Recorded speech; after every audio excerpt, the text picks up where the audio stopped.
Ijtimoiy tarmoqlarda Surxondaryo viloyati Denov tumanidagi bozorda begona ayol yosh qizchani pichoqlagani aks etgan video tarqalib, bu keng muhokamalarga sabab bo'ldi. Ma'lum qilinishicha, hodisa joriy yilning 1-may kuni sodir bo'lgan.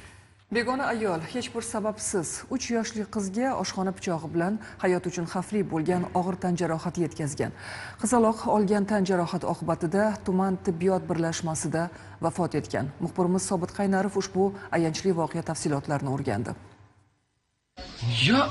Surxondaryoda ayol 3 yoshli qizchani pichoqlab o'ldirdi. Ijtimoiy tarmoqlarda tarqalgan mana bu videoda barchasi aks etib turibdi. Mazkur mudhish voqea Denov tumani markazidagi Zahriddin Muhammad Bobur nomli mahalla hududida joylashgan sobiq Bobodehqon bozori atrofidagi aynan mana shu yerda ushbu savdo nuqtasining oldida sodir bo'lgan. Ayol qizchaga pichoqni urib, mana shu yerga pichoqni otib yuboradi.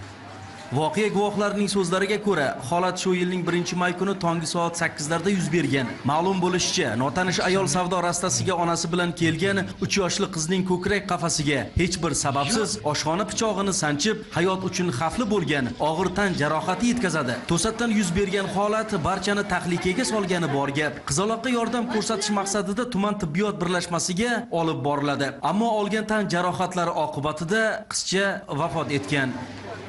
Men ham chiqqanim yo'q edim. Shu yerda o'ldirganini eshitganman. Ma'lumotlarga qaraganda, ushbu vahshiylikka qo'l urgan ayol ruhiy kasalliklar dispanserida ro'yxatda turgan.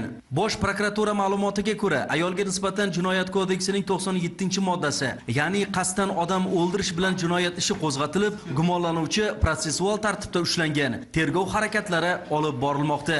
Hurmatli yurtdoshlar, ko'rgan va eshitganlaringizdan xulosa qilishni unutmang. Ogohlik va hushyorlik doimiy shiorimiz bo'lsin. Sobit Qaynarov, Eshquvvat Himmatov, Zamon axborot tahliliy dasturi uchun Surxondaryodan.